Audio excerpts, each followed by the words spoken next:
Hey, what's going on, people? I hope y'all are good.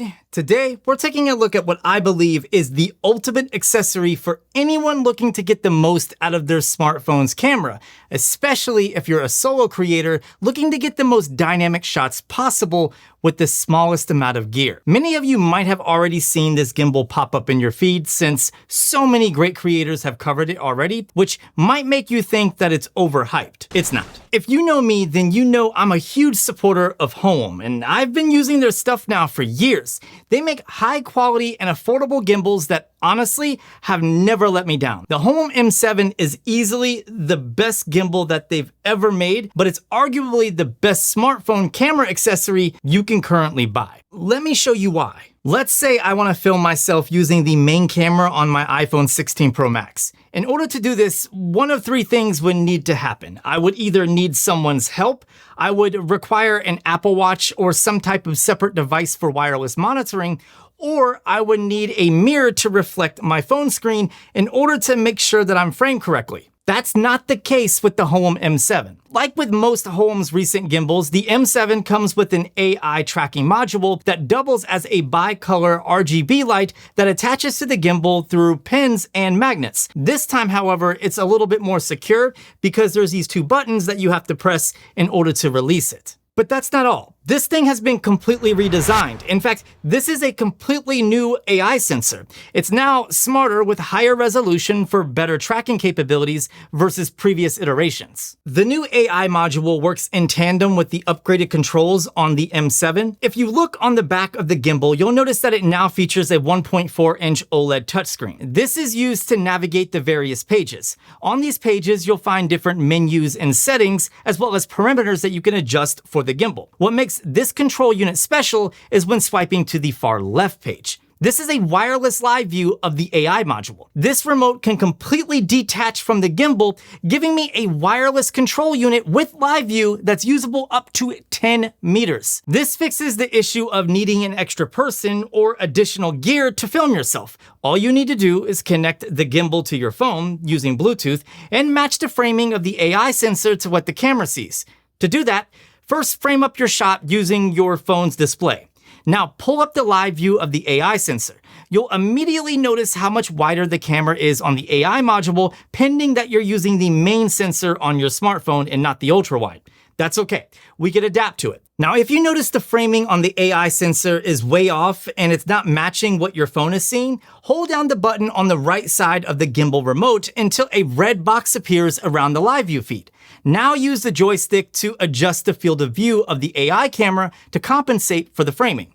If you're not going to be moving around too much, you can simply add a little room up top, or fix whatever you need to do in order to make sure your center frame or however you want to be framed. Once you have the framing completely matched up, go ahead and hold down that side button again until that red box disappears. Now, if you want to move around a little bit and have the gimbal track you to get a more dynamic shot, don't worry, it's the same exact method. Just make sure the framing on the AI sensor matches what your smartphone sees and you're golden. Once that's done, you could step into frame and start tracking. Now you can start tracking one of two ways. You could go with the old school way, which is using hand gestures. So a simple OK sign will have the gimbal track you, and then a palm will have the gimbal stop tracking. But the best way is the new way. So if you go to the live view feed on the remote and then double press on your face, you'll notice that a green box will appear around you.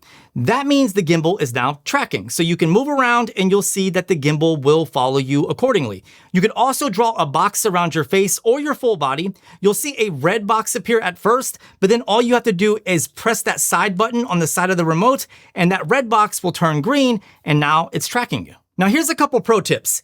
If you connect your phone through Bluetooth to the gimbal itself, not through the Hohem app, just through Bluetooth, you'll be able to take advantage of that record button on the remote. It doesn't matter what camera app you're using, as long as you have it connected through Bluetooth and you hit that record button, it will start and stop recording, which is awesome. And here's an important pro tip. Make sure to record a few seconds of footage before doing your main video. That way you can go back and look at your framing to make sure everything is exactly the way you want it. You don't want to do a full video only to realize some of your body was out of frame. Once you get the hang of it, you'll be able to do a ton of awesome dynamic shots that normally would require several takes or extra hands. But here's the thing, they also added object tracking. and you can pretty much track anything, but the quality of that track depends on lighting conditions, background and foreground contrast, and of course reflections. To track an object, simply pull up the live view feed on the gimbal remote, either draw a box around the object or double tap on it, and that's it.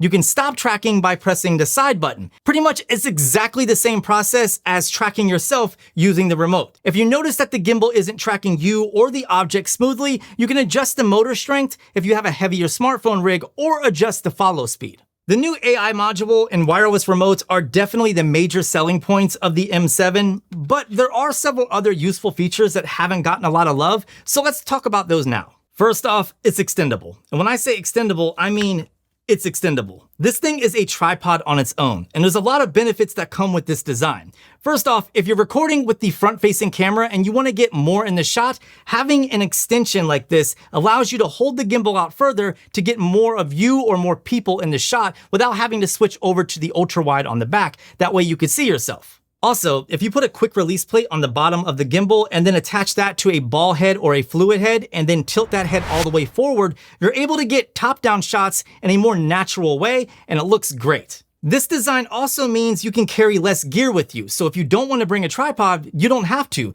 You could just bring this, extend it all the way up, and place this on a table or a surface that's slightly higher. That way it can get closer to eye level for better framing when it comes to your shot. Or better yet, you can always pair this gimbal with one of Hohm's extension poles, which will really get that height up. I'll talk about that later. Another excellent feature on the Hohem M7 that wasn't on the M6 or many other smartphone gimbals is the fact that every access on this gimbal has a lock. This makes calibration easier, but also transport safer. Now, one of my favorite features are the easy to program keyframes for repeatable pans, tilts, or for time lapses. Now, this isn't new, but the process of doing it is new thanks to this wireless remote. This is great for pretty much anything. I mean, if you're trying to get like a cinematic pan and you have shaky hands, this will fix that. Next up, the RGB CCT light is now brighter with slightly more accurate color. So if you're a fan of using this light in dark situations, you're gonna get a better experience. The Hohem M6 supported 400 grams, which is a lot for a smartphone gimbal, but the Hohem M7 supports 500 grams, and it has foldable phone support, which is awesome. All right, so check this out. I have the gimbal with an iPhone 16 Pro Max, a Moment case, an ultra-wide lens, I have the AI sensor, and I have a DJI mic. Now I'm gonna go ahead and run, and you're gonna see how stable this thing is.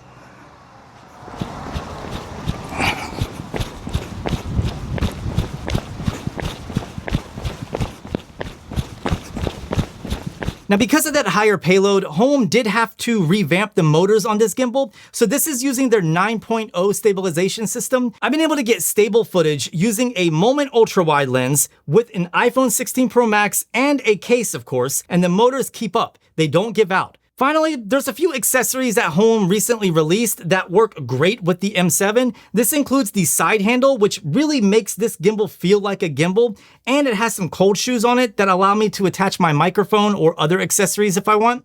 Plus, the extension pole that I mentioned earlier really gets this gimbal up there and eliminates the need of having to bring a tripod. And just like Hohem's gimbals, their accessories are very affordable, they're not gonna cost you a fortune, and you're gonna be able to use them with other Hohem gimbals later on down the road. Now, normally in one of my review style videos, this is the part of the video where I would be going over the negatives of the product. But I gotta say, I don't have anything negative to say about this thing. It is a little bit more expensive than other gimbals, say from DJI or Insta360, but that price is warranted considering everything that you can do with this thing and all of the innovation crammed inside of it.